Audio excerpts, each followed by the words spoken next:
Assalamualaikum, selamat malam dokter. Perkenalkan saya Adel, Banner P068 dari Kedokteran Angkatan 24, FKUPN Veteran Jakarta. Kali ini saya akan menjelaskan tentang case keempat bertajuk kehamilan. Mulai dari overview-nya terlebih dahulu, jadi ada seorang pasien wanita berusia 25 tahun bersama dengan suaminya pergi ke dokter. Mereka berkonsultasi, si pasien ini telat menstruasi sudah 1 bulan. Nah, dokter menjelaskan bahwa pasien ini ternyata sedang hamil. Jelaskan anatomi dari organ reproduksinya. Nah, pasien ini bertanya dan juga dijelaskan mengenai fertilisasi, implantasi, dan juga perkembangan zigot menjadi ya, embrio seperti itu. Nah, berdasarkan overview ini, anatomi yang di dalam case ini yaitu anatomi dari organ genitalia feminina yang interna seperti itu. Nah, pada organ genitalia yang wanita pada internanya di sini berfokus pada kanalis vaginalis ya bagian sini ya kanalis vaginalis ini memiliki ruge lipatan-lipatan seperti itu membuatnya menjadi sangat ketat. Oke. Lalu kanalis vaginalis naik ke atas ada uterus. Oke, uterus ini sendiri ya dia ada 3 lapis, endometrium, myometrium, dan juga perimetrium. Nah, untuk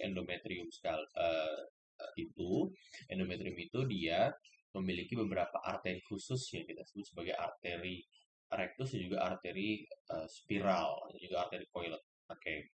Nah, dia juga memiliki 2 lapisan, yaitu ada stratum fungsional dan stratum basal. Lalu untuk myometrium adalah kumpulan otot polos, lalu ada perimetrium jaringan serosa yang ada di uterus. Oke. Nah, uterus sendiri ada dua, ada dibagi tiga, ada juga yang bilang empat, tapi umumnya dibagi tiga, ada fundus, corpus, dan cervix. Nah, di cervix ini nanti dia akan memiliki dua penyempitan yang kita sebut sebagai ostium uteri externum dan juga ostium uteri internum seperti itu. Nah, di antara dua penyempitan ini nanti ada kanalis cervicis. Oke. Nah, di sini juga ada organ berikutnya yaitu tuba uterina yang paling sempit ada isthmus tuba uterina, ada ampula yang paling besar, infundibulum seperti tangkai dan juga fimbriae. Fimbriae ini adalah struktur seperti jari-jari yang dapat menangkap si folikel, khususnya folikel Gravian seperti itu. Bukan folikel Gravian, mohon maaf, tapi uh, sel folikular selapis dan juga oksit primer di dalamnya. Oksit sekunder. Oke, kita lanjut. Nah, di sini organ genitalia wanita dipersarafi oleh nervus pudenda externa bercabang menjadi nervus dorsalis clitoridis, nervus rectalis inferior, dan juga nervus perineal. Nah, untuk vaskularisasinya yang mendapatkan perdarahan dari cabang aorta abdominal yaitu arteri iliaca communis bercabang menjadi 2, yang internal juga eksterna. Nah, yang masuk ke dalam si organ genitalia ini adalah arteri iliaca interna. Cabang menjadi arteri uterina yang memperdarai uterus juga arteri ovarica yang memperdarai ke ovarium. Lalu dia akan mengalir menuju ke vena ovarica seperti itu. Nah, lalu untuk histologi sendiri ya di sini ada ovarium, folikel, tubuh uterina, cervix dan juga vagina. Nah, untuk ovarium sendiri ya dia tidak digambar di sini. Nah, dia memiliki beberapa lapisan, yaitu ada germinal epithelium, tunica albuginea, cortex, dan juga medula. Nah, untuk germinal epithelium sendiri, ini adalah epitel yang merupakan perpanjangan dari peritoneum visceral. Seperti itu. Nah, lalu tunica albuginea, yang jaringan ikat khusus yang ada di bawah germinal epithelium. Nah, di tunica albuginea, dia juga memiliki banyak si folikel-folikel primordial yang seperti buah kecil ini. Nah, lalu ada korteksnya, jaringan ikat yang di dalamnya terdapat folikel-folikel unilaminar, multilaminar, juga folikel antral, serta folikel gravian. Oke. Lalu ada medula, jaringan ikat yang isinya fibroblast, kolagen, dan juga di sini ada pembuluh darah seperti itu. Nah, lalu folikelnya ini yang tadi saya sebutkan ada primordial, unilaminar, multilaminar, antral, dan juga gravian. Bedanya apa? Jadi folikel-folikel ini berkembang dari folikel primordial terlebih dahulu, lalu di fase folikular pada wanita bukan organ, hormon FSHLH akan menstimulasi proliferasi ya, dari si sel yang ada di luar dari oosit. Nah, sel ini awalnya sel pipih ya, berkembang menjadi sel kuboid, sel folikular kuboid yang kita sebut sebagai sel granulosa. Oke, lalu si ositnya, osit primer yang masih dalam tahap metafase satu, mohon maaf, meiosis satu ya. Ya, dalam tahap meiosis satu, profase satu, ya, dia akan menghasilkan zona pelusida, lapisan glikoprotein yang akan menyelubunginya. Oke, nah di sini ketika sudah berkembang nih si sel folikular atau sel granulosanya, itu kita sebut sebagai folikel unilaminar karena memang hanya satu lapis. Lalu folikel multilaminar ini adalah sama seperti tadi, tapi sel granulosanya berkembang menjadi lebih banyak lapisan seperti itu. Dan tadi saya bilang kalau si folikel-folikel ini di tunika albumina juga korteks, jaringan ikat ya. Jaringan ikat nanti akan berdiferensiasi membentuk sel TK.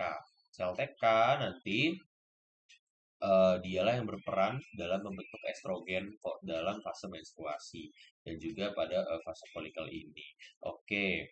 Lalu dengan bantuan FSHLH nanti dia akan membentuk folikel antral. Jadi folikel antral ini sudah lebih besar, sel TK-nya sudah menjadi lebih banyak dan terbagi menjadi dua, ada sel TK interna dan sel TK eksterna. Sel TK interna ini bentuknya lebih kuboid, yang eksternal dia bentuknya agak pipih. Sitoplasma juga lebih gelap dibandingkan sel TK interna. Nah, lalu folikel-folikel antral ini dia memiliki rongga-rongga nih warna biru yang isinya adalah folikular liquid seperti itu. Nah, folikular liquid ini dia bisa berisi asam atau asam kloronik. Oke, kloronik ya, Bapak. Oke. Nah, asam ini dihasilkan oleh si sel-sel granulosa tadi yang semakin banyak. Nah, lalu di folikel grafian, ini dua rongga berwarna biru ini nanti akan menyatu membentuk satu kolam besar yang isinya asam kloroid tadi yang kita sebut sebagai antrum seperti itu. Nah, sel granulosanya yang menyelubungi si osit primer ya, osit sekunder, mohon maaf di sini sudah osit sekunder. Nah, itu kita sebut sebagai korona radiata. Nah, korona radiata ini dihubungkan dengan sel folikular lainnya melalui ini struktur ini kita sebut sebagai cumulus ovorus. Oke, lalu semakin berproliferasi ya sel TK interna dan eksternalnya. Nah, lalu tuba uterina ya, ini dia memiliki tunika mukosa yang epitelnya bersilia. Lalu lamina propria, jaringan ikat, dan juga tunika muscularis. Ya, tunika muscularis di sini ada longitudinal dan juga transversus seperti itu. Oke, lalu untuk tunik cervix dan juga vagina. Di sini untuk tunika mukosanya, untuk cervix sendiri, dia adalah epitel kuboid selapis. Sementara untuk vagina, epitel kuboid bertingkat seperti itu. Nah, peralihan antara epitel kuboid selapis dan juga bertingkat ini rentan terjadi kanker serviks seperti itu. Cervix karsinoma ya. Oke, lalu tunika muskularisnya sama seperti biasa otot polos. Tunika adventisia hanya ada pada vagina, pada cervix tidak ada. Lalu lamina propria. Nah, pada cervix ya di sini lamina propria cukup unik, dia memiliki nodulus limfatikus dan glandula cervicalis yang nanti dapat menghasilkan mukus yang akan saya jelaskan di fertilisasi. Oke, lanjut kita ke bagian fisiologi mulai dari fertilisasi. Jadi bagaimana sebenarnya bisa terjadi pembuahan? Oke, pertama ketika seorang pria dan wanita melakukan senggama ya, atau berhubungan secara seksual, lalu si pria melakukan ejakulasi, nah dia akan mengeluarkan semen, semen yang isinya sperma sekitar 20 sampai 100 juta per mililiternya. Lalu si sperma ini ya dia ada kaputnya, korpus dan juga flagella. Nah, untuk si korpus ini isinya adalah mitokondria yang dapat menghasilkan ATP. ATP dari gula. Gulanya dari mana? Itu nanti akan saya jelaskan. Lalu kaput. Kaput ini isinya adalah nukleus ya, nukleus yang haploid N23 kromosom dan juga akrosom. Akrosom ini adalah struktur seperti topi yang melindungi nukleus yang memiliki enzim-enzim protease dan juga akrosin seperti itu. Lalu flagella ya ini untuk bergeraknya dia. Oke, ketika sudah ejakulasi lalu dia masuk ke dinding vagina. Oke, di dinding vagina ini nanti akan ada peran-peran nih dari zat-zat yang dihasilkan oleh glandula-glandula aksesoris pada pria, yaitu vesicula seminalis juga glandula prostatica. Oke, untuk pada vesicula seminalis dia akan menghasilkan fruktosa yang dapat dirubah oleh mitokondria di korpus untuk membentuk ATP, mentenagai flagela untuk berenangnya si sperma. Lalu ada koagulase. Nah, koagulase ini berfungsi ya ini untuk membuat mukus seperti itu. Untuk memicu si glandula cervicalis juga vagina ini mengeluarkan mukus seperti itu. Lalu ada prostaglandin. Prostaglandin ini nanti akan menstimulasi myometrium ya, otot polos di lapisan myometrium untuk melakukan gerakan retropulsi atau menarik. Jadi sperma ini ya, dia sampai di sini ya, lalu dia akan ditarik masuk nih ke dalam kafum uteri. Nah, lalu ada fibrinolisin. Tadi kalau koagulase dia membuat koagulat, fibrinolisin dia akan melepaskan seperti itu. Kan mengencerkan. Oke. Nah, lalu ketika sudah ada sperma masuk ke sini ya, nanti dia dapat berenang dengan cepat karena sperma sifatnya asam sementara kafum uteri sifatnya alkali atau basa sehingga dia langsung berenang cepat menuju ke si ini dia sel telur seperti itu. Sel telur yang masih dalam metafase 2. Oke. Nah, kenapa dia bisa berjalan menavigasikan dirinya sendiri, si sperma ini? Karena ya dia memiliki reseptor olfaktori. Dan si sel telur ini dia melepas burjonal, senyawa burjonal, ya atau kemoatraktans yang menarik si sperma. Baunya seperti bunga bakung. Oke. Nah, sekarang kita lanjut ke bagian si fertilisasinya. Kita lanjut. Jadi, si sperma tadi berenang, dia akan mengalami beberapa hal nih. Kapasitasi, reaksi akrosom, fast block, dan juga slow block. Nah, untuk kapasitasi ini, sperma di atas kepalanya atau di atas kaputnya ini memiliki sangat banyak molekul-molekul seperti lipid, protein. Nah, kapasitasi ini nanti akan membersihkan molekul-molekul itu, seperti itu.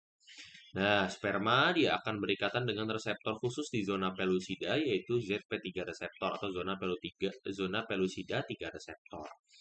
Oke. Lalu ketika dia berikatan dengan reseptor ini, kalsium ya masuk nih ke dalam kaput sperma. Nah, kalsium yang masuk ini nanti akan memicu fusi dari si nih kaput ke reseptor, melepaskan akrosin dan juga protease membuka kanal Casper dan juga membuat lubang di zona pelusida sehingga sperma-sperma lain itu bisa masuk. Oke. Lanjut, itu adalah reaksi akrosom. Lalu kita masuk ke berikutnya. Nah, ketika ada satu sperma masuk, ya, ini sudah osit ya, sudah osit, dia akan berikatan dengan protein-protein di perifer dari osit, yaitu protein beta dan juga alfa. Oke, sperma pertama yang masuk berikatan dengan protein beta alfa ya.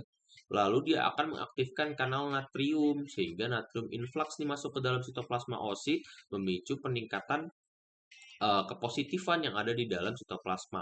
Nah, karena semakin positif, sperma lain dia tidak masuk, tidak bisa masuk. Nah, ini adalah mekanisme dari fast block of polysperm seperti itu. Nah, lalu sperma yang berikatan dengan protein-protein ini gimana? Nanti nukleusnya dilepaskan masuk ke dalam sitoplasma. Oke, masuk ke nukleus ini akan memicu jalur persinyalan yang menstimulasi si retikulum endoplasma halus untuk melepaskan kalsium. Kalsium nanti akan mempercepat proses metafase 2 membentuk ovum yang nanti dapat berikatan dengan si nukleus dari sperma seperti itu membentuk zigot. Nah, lalu kalsium juga dapat memicu pelepasan granula kortikal ke bagian zona pelosida dan mengaktifkan si lisosom untuk melepaskan enzim hidrolitik. Oke, si granula kortikal tadi dia akan mengeraskan zona pelosida, sementara si lisosom ini enzim hidrolitiknya dia akan menghilangkan di reseptor ZP3 gitu. Jadi tidak ada sperma yang bisa masuk. Nah, ini adalah slow block. Oke, sudah. Lalu kita lanjutkan lagi. Ini sudah bersatu nih, sudah fusi membentuk zigot 46 kromosom. Nanti dia akan mengalami proliferasi membentuk 2 sel, 4 sel, 8 sel, 16, 32, 64. Nah, selnya kita sebut sebagai blastomer. Jadi ada 12 tomer, 14 tomer, 18 tomer. Dan ketika sudah mencapai 16 blastomer ke atas, itu kita sebut sebagai morula. Morula ini adalah uh, kumpulan sel membentuk bola yang di dalamnya berongga seperti itu. Nah, ini berongga ya. rongga. Nah, nanti dia akan berjalan nih dari si ampula tuba uterina berjalan ke uterus dalam bentuk morula. Oke, di dalam morula itu nanti di dalam kafum uterus nanti dia dapat kemasukan air nih, kemasukan cairan seperti itu. Nah, karena dia kemasukan cairan sembari terus berproliferasi, si cairan ini akan mendorong ya sel-sel yang muncul ke salah satu sisi dari si morulanya. Ini saya gambarkan ke sisi sinistra seperti itu. Nah, ini bagian luar ini kita sebut sebagai outer cell mass, bagian dalamnya itu inner cell mass. Nah, nanti dapat berkembang nih si inner cell mass ini menjadi embryoblast, si outer cell mass ini membentuk tropoblas seperti itu. Oke, berkembang. Nah, embryoblast membentuk diskus bilaminar, sementara untuk tropoblas dia akan membentuk nih si plasenta melalui cara yang akan saya jelaskan secara singkat. Oke, jadi tadi dia sudah masuk nih ke kafum uteri. Lalu si eh, ini tropoblas dia terus berproliferasi nih ya, terus berproliferasi membentuk gumpalan-gumpalan ya, kita sebut sebagai sinsium. Nanti mengalami fusi. Ini garis ini ya. Mengalami fusi ya, fusi membran sel sehingga dia akan membentuk sinsiotropoblas seperti itu. Nah, sinsiotropoblas ini nanti akan menghasilkan selektin dan juga integrin seperti itu. Mohon maaf, bukan seperti itu ya. Nah, jadi si tropoblas ini dia memiliki silia. Silia ini nanti akan berikatan dengan si lamina fungsional seperti itu. Nah, lamina fungsional nanti dia akan membentuk ikatan longgar. Lalu dia dapat menghasilkan selektin nih. Ya, ini tadi saya bilang. Selektin dia akan berikatan dengan integrin yang ada di lamina fungsional. Nah, memicu terjadi proses implantasi. Seperti itu. Dia masuk ke dalam lamina fungsional. Oke. Tadi saya juga menjelaskan ada pembentukan sinsiotropoblas. Nah, ini sitotropoblas nih yang masih dalam sitoplasma. Sitotropoblas ini tidak akan terus berproliferasi ya, berproliferasi. Oke, sinsiotropoblas dia nanti dapat membentuk namanya adalah filus kronik ya, korionik ya, filus korionik primer atau first ya, virus korionik primer, virus korionik satu, lalu sitotropoblas yang berproliferasi dalamnya akan membentuk korionik virus sekunder seperti itu. Oke, apa tuh banyak banget virus-virusan? Nanti dulu. Nah, jadi si sinsiotropoblas ini dia nanti dapat menghasilkan enzim proteolitik dan juga hidrolitik. Proteolitiknya nanti dia dapat semakin membantu si embrio ini untuk terimplan di dalam si lamina fungsional mendekati lamina basal seperti itu. Nah, lalu dia dapat menghasilkan enzim tadi yang saya bilang untuk merupturkan ini pembuluh maternal yaitu arteri rectus. Nah, arteri rectus yang ruptur ini nanti akan mengeluarkan darah ya, mengeluarkan darah ke celah antar si filus korionik primer yang kita sebut sebagai lakuna. Oke, ini mungkin agak melenceng karena tidak ada gambar ya, mohon maaf ya. Oke, ini celah antar si filus ini adalah lakuna. Nah, ini ada dua diskus bilaminar epihipo. Nah, hipoblast dia dapat berdiferensiasi menjadi mesoderm, mesoderm ekstra embrional. Oke, mesoderm ekstra embrional ini nanti akan membentuk dua lapisan ya yang melapisi si ini rongga amnion, yolk sac, diskus bilaminar yang kita sebut sebagai splangnik, lapisan splangnik dan juga di depannya di depannya nanti dia akan membentuk lapisan somatopleuric. Nah, dua lapisan ini dihubungkan oleh connecting stalk atau tangkai penghubung yang itu nanti akan berkembang menjadi plasenta. Oke, mesoderm dia berkembang menjadi pembuluh darah seperti itu ya. Sebelum itu dia akan berproliferasi dulu. Ini tadi ada sitotropoblas, di antaranya akan berproliferasi mesoderm tadi, membentuk filus korionik tersier seperti itu. Nah, lalu di minggu-minggu berikutnya dia akan membentuk pembuluh darah. Pembuluh darah ini tadi ada connecting stalk yang juga di bagian medialnya dia membentuk pembuluh darah yang kita sebut sebagai arteri umbilicalis. Nah, connecting stalk tadi setelah berubah di dalamnya ada arteri umbilicalis itu disebut sebagai placenta, bukan placenta, umbilical cord seperti itu. Nah, lalu lanjut nih. Tadi udah ada virus korionik primer, sekunder, tersier. Dalamnya ada pembuluh darah, namanya adalah arteri dan vena cotyledon seperti itu. Tadi saya bilang di lakuna dia ada darah. Nah, tadi si arteri dan vena cotiledonia inilah yang dapat mengambil nutrisi dari dalam lakuna tadi masuk ke arteri umbilicalis menuju ke janin seperti itu. Oke, itu untuk pembentukan plasenta, ya. Kita lanjutkan lagi ke fokus pembentukan organogenesisnya. Oke, kita lanjut sekarang. Di sini tadi ada dua nih, diskus bilaminar, epi, hipo. Nah, dia dapat memadat si epiblas ini di satu titik yang membentuk suatu garis kita sebut sebagai primitive streak dan tonjolan kita sebut sebagai primitive knot. Dan di sini ada yang menghubungkan antara si epi dan hipo yaitu namanya procordal plate. Procordal plate ini adalah acuan kranial, semakin menjauh kita sebut sebagai caudal. Oke, nanti primitive streak ini bagian tengahnya akan terdegradasi, primitive nodes juga sama, membentuk primitive groove dan primitive pit. Nah, di sini sel-sel di bagian lateralnya, di bagian sini ya, dia akan melepaskan growth factor. Fibroblast growth factor 8 yang berikatan dengan reseptor di sel epiblas sekelilingnya. Nah, sel epiblas sekelilingnya ini berikatan reseptornya, nanti dia akan menghasilkan SNEL1. Protein SNEL1 menginhibisi pembentukan ikaderens, yaitu merupakan ikatan antar sel epiblas sehingga ikatannya berkurang atau hilang. Nanti epiblas ini bisa bebas bergerak seperti itu. Nah, di sini ada beberapa migrasi yang terjadi. Ada beberapa migrasi yang terjadi di sini yaitu nih yang pertama si sel epiblas dia akan turun ke bawah menggantikan hipoblas membentuk mesoderm. Lalu si epiblas ini turun ke bawah melewati primitive groove lalu maju ke arah kranial membentuk mesoderm.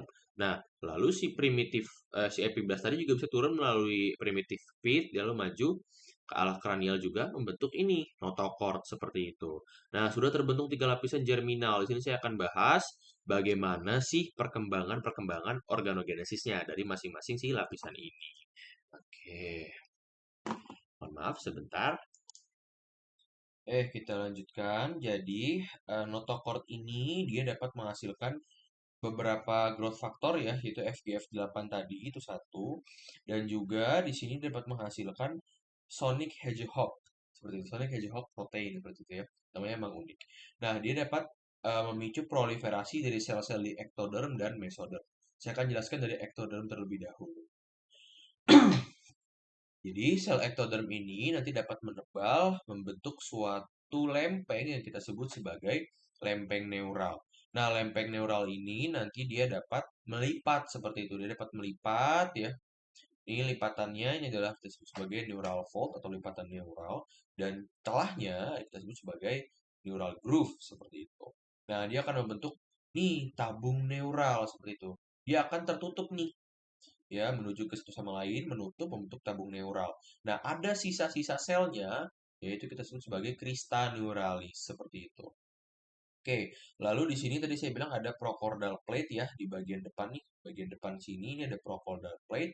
Procordal plate dia dapat berkembang menjadi sistem saraf pusat, sel glia, neurohipofisis dan juga glandula pineal. Sementara di sini tabung neuralnya dia dapat berkembang menjadi nukleus yang ada di dalam uh, diskus intervertebra, bukan, yang ada di dalam vertebra seperti itu. Mohon maaf bahasanya.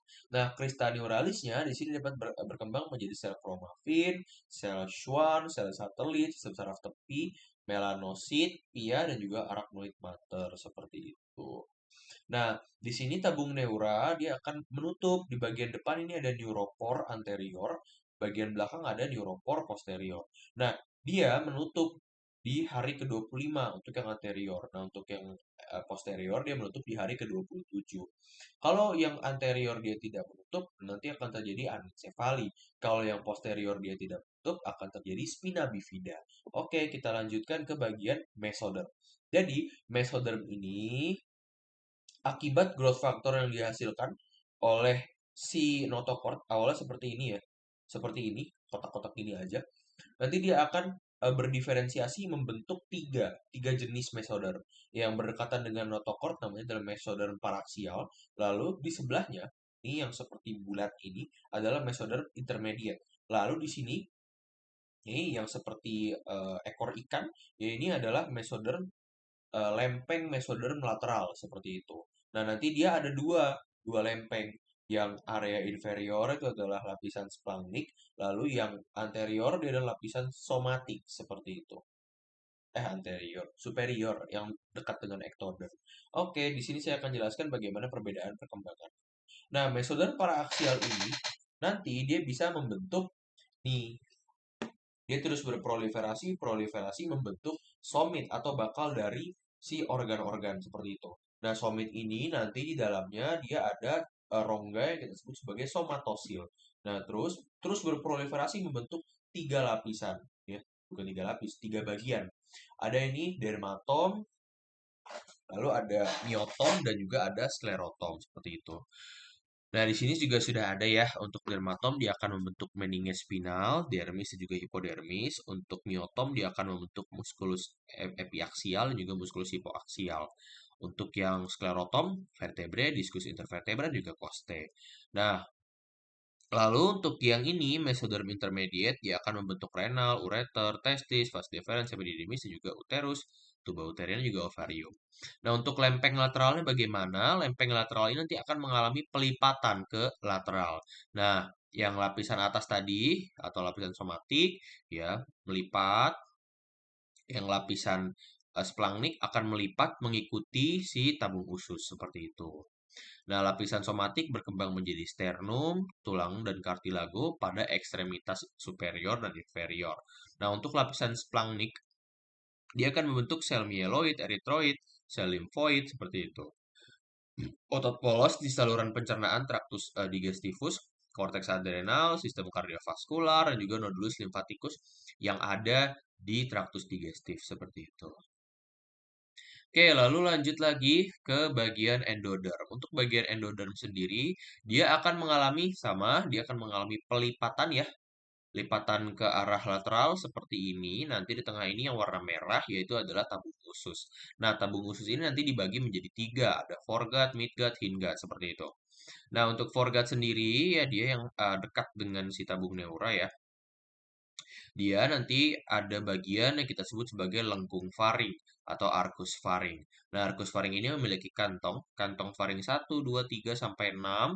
Nah, tapi di sini yang difokuskan adalah kantong faring 1 sampai 4, di mana kantong faring 1 dia dapat berkembang menjadi auricula interna yaitu tuba eustachius dan juga cochlea. Sementara untuk di sini yang kedua akan berkembang menjadi tonsil seperti tonsil tubal juga tonsil palatin. Nah, sementara untuk si arcus faring 3 dan 4 akan membentuk glandula paratiroid dan juga sel parafolikular lalu membentuk glandula tiroid seperti itu. Oke, turun ke bawah sedikit. Di bawah arcus faring akan ada primordial dari esophagus. Di bawah esophagus, ini ada yang berbentuk seperti ini. Itu adalah primordial dari gaster seperti itu. Nah, lalu di sini ya dia ada tunas-tunas nih. Tunas-tunas ini nanti akan membentuk organ-organ selain dari si tractus digestivus. Ada tunas respiratorik yang membentuk menjadi paru nih dua cabang ini adalah bronchus terminal. Lalu di sini ada tunas hepatik yang nanti dapat membentuk hepar dan juga vesika velea. Lalu ada juga tunas pankreatik membentuk pankreas. Nah, untuk tunas pankreatik dan juga tunas hepatik berkembang dari duodenum seperti itu. Duodenum yang bagian foregut seperti itu. Nah, di bagian midgut nanti duodenum juga bisa terbentuk bagian akhirnya. Lalu ada jejunum, ileum, colon ascendens, 2/3 colon transversus. Nah, di bagian hindgut, ya di sini agak unik sedikit ya. Oke, jadi di bagian hindgut sendiri dia ada ini ada seperti tabung dan juga di belakangnya ini ada buletan, area bulat yang agak membesar yang kita sebut sebagai kloaka. Nah, kloaka ini nanti dia terhubung dengan suatu struktur tabung yaitu kita sebut sebagai allantois. Allantois ini nanti akan berkembang menjadi vesika urinaria. Nah, kloaka dia akan terbelah dua. Ada yang masuk ke vesika urinaria membentuk sinus urogenital. Nah, sinus urogenital ini berkembang menjadi uretra. Lalu bagian belakangnya atau bagian inferiornya dia akan membentuk kanalis analis. Nah, hingga sendiri tinggal sisanya sepertiga kolon transversus, kolon descendens dan juga kolon sigmoidea seperti itu. Nah, ini kloaka ya dia memiliki suatu membran merupakan pertemuan dari ekto dan juga endoderm. Seperti itu. Pertemuan ini nanti dia dapat ruptur membentuk anus. Nah, hal yang unik dari anus, 2/3 dindingnya ada dibentuk dari endoderm. sepertiga dindingnya dibentuk dari ektoderm seperti itu. Nah, itu adalah organogenesisnya. Lalu di trimester kehamilan, di trimester pertama ya, di 3 bulan pertama terjadi organogenesis, di mana khususnya di minggu 3 sampai ke 8 seperti itu. Lalu di trimester kedua ada penambahan panjang badan dari janin ya, dan juga beberapa sistem indera sudah mulai bekerja. Lalu di trimester 3 ya ini sudah maturasi, akan ada sidik jari, penambahan berat badan dan juga penambahan panjang badan seperti itu. Oke, sekian dari saya. Terima kasih.